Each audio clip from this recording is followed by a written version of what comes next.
अस्सलामुअलैकुम दोस्तों, अल्हम्दुलिल्लाह काफ़ी बड़ी डेवलपमेंट सामने आ रही है और इसकी फुल डिटेल आपसे शेयर करूंगा। जो नेट फॉरेन डायरेक्ट इन्वेस्टमेंट है ये 11 माह की बुलंद तरीन सतह के ऊपर पहुंच चुकी है और सितंबर में ये 236 मिलियन डॉलर की net foreign direct investment Pakistan में सामने आई थी, जिससे ये पता चलता है कि अब कॉन्फिडेंस बहाल होता हुआ नज़र आ रहा है और इकानमी भी रिवाइव करना शुरू कर चुकी है।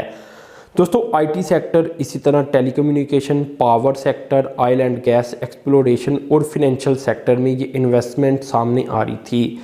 इसमें दोस्तों जो हैरानकुन पॉइंट सामने आया है वो ये है कि जो अमेरिका की मल्टीनेशनल कंपनीज है इनकी जानिब से इन्वेस्टमेंट की गई है और अमेरिका से टोटल 68.7 मिलियन डॉलर की इन्वेस्टमेंट पाकिस्तान में आई है सिर्फ सितंबर को लेकर। अगर तो देखा जाए अभी हालात आपको पता है कि पाकिस्तान और अमेरिका के इतने अच्छे नहीं रहे, लेकिन इसके बावजूद इन्वेस्टमेंट में इजाफा रिकॉर्ड किया जा रहा है और अमेरिका नंबर 1 पोजीशन के ऊपर है सितंबर में, जिन्होंने सबसे ज़्यादा पाकिस्तान में इन्वेस्टमेंट की।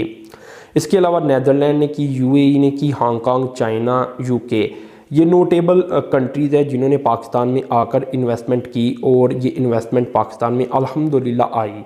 इसके अलावा दोस्तों अगर तो अब फॉरेन इन्वेस्टमेंट की बात की जाए तो इसमें अब पाकिस्तानी स्टार्टअप की इन्वेस्टमेंट भी शामिल हो रही है और जो आईटी एंड टेलीकम्युनिकेशन सेक्टर है वहाँ काफ़ी ज़्यादा इन्वेस्टमेंट आ रही है और पाकिस्तान का जो डिजिटल इकोसिस्टम है वो बेहतर होता चला जा रहा है। इसी तरह दोस्तों अगर तो एफडीआई जो सितंबर में सामने आई उससे पिछली सितंबर के साथ कंपेयर किया जाए तो ये 16% का इंक्रीज सामने आया है, क्योंकि इस बार सितंबर में ये 236 मिलियन डॉलर है और पिछली बार ये 202.8 मिलियन डॉलर थी। और ये दोस्तों सारे स्टेट बैंक ऑफ पाकिस्तान के फिगर हैं। इसी तरह अगर देखा जाए तो पिछली यानी अक्टूबर 2020, तो अक्टूबर 2020 वो माह था जिसमें सबसे ज़्यादा इन्वेस्टमेंट आई थी और ये 293 मिलियन डॉलर थी। उसके बाद जाकर जितने भी ये 11 माह बनते हैं उसमें इतनी इन्वेस्टमेंट नहीं आई। उसके बाद अब जाकर ये दोबारा से 11 माह के बाद 236 मिलियन डॉलर के करीब इन्वेस्टमेंट आई या इससे ऊपर आई। अभी जैसा कि बताया तो ये 11 माह की हाईएस्ट इन्वेस्टमेंट इस तरह रही। तो पिछले 11 माह आप कह सकते हैं कि पाकिस्तान में इन्वेस्टमेंट ना होने के बराबर रही थी या कम आती थी। तो पिछले 11 माह का इस लिहाज से भी रिकॉर्ड टूट चुका है। इसी तरह दोस्तों ये भी मैं आपको बताता चलूँ कि जो नए माह होते हैं किसी भी साल की, जैसा कि ये पहला क्वार्टर है, तो जो ग्लोबल इन्वेस्टर होती हैं वो कभी भी शुरू वाले माह में इन्वेस्टमेंट नहीं करते, वो थोड़ा सा आगे जाती हैं। जो दूसरा या तीसरा या चौथा क्वार्टर होती हैं, स्पेशली जो तीसरा क्वार्टर आप कह सकते हैं और दूसरा, तो इसमें इन्वेस्टमेंट का आगाज़ होता है ज़्यादातर। लेकिन अभी से पाकिस्तान में अच्छी इन्वेस्टमेंट आ रही है। अगर तो क्वार्टर वाइज देखा जाए तो ये जुलाई, अगस्त, सितंबर का ये जो क्वार्टर है इसमें 439.1 मिलियन डॉलर की कंबाइंड इन्वेस्टमेंट आई, जो कि कोई 18.5 मिलियन डॉलर या 4% कम है, क्योंकि पिछली बार ये 457.6 मिलियन डॉलर की इन्वेस्टमेंट थी, यानी कंबाइंड इन्वेस्टमेंट कम है। लेकिन अगर तो सिर्फ सितंबर की इन्वेस्टमेंट को देखा जाए तो वो इंक्रीज़ हुई है और वो 16% सितंबर के मुकाबले में इंक्रीज़ हुई है।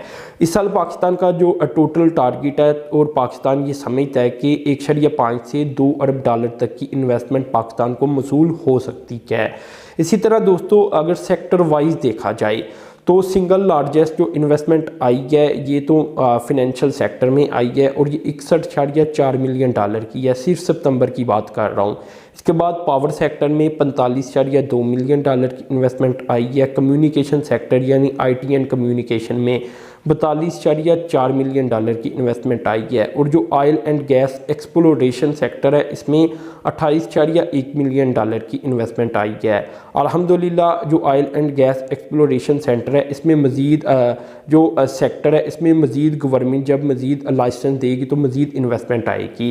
इसी तरह दोस्तों अगर तो मज़ीद देखा जाए तो अब कंट्री वाइज डेटा मैं आपके सामने रखता हूँ। तो पहले नंबर पर अमेरिका, जैसा कि बताया, 68 मिलियन डॉलर की इन्वेस्टमेंट इसने कर दी है। इसके बाद दोस्तों दूसरा नंबर नीदरलैंड का है। नीदरलैंड की जानिब से 65.7 मिलियन डॉलर की इन्वेस्टमेंट की गई है। इसी तरह दोस्तों तीसरा नंबर यूएई का है जिसने 33 मिलियन डॉलर की इन्वेस्टमेंट की और चाइना ने इस बार सितंबर में सिर्फ 23 मिलियन डॉलर की इन्वेस्टमेंट की। अगर हांगकांग की बात की जाए तो इसने 16.2 मिलियन डॉलर की इन्वेस्टमेंट की सिर्फ सितंबर में। तो ये दोस्तों ओवरऑल डेटा सामने आया था। ये पूरा डेटा मैंने आपके सामने रखा कि अल्हम्दुलिल्लाह पिछले 11 माह का रिकॉर्ड टूट चुका है अगर तो इन्वेस्टमेंट के लिहाज से देखा जाए। तो दोस्तों अपने चैनल को सब्सक्राइब कर देना, साथ में जो बेल के आइकन पर क्लिक कर देना है। अब तक के लिए इतनी था। अल्लाह हाफिज़।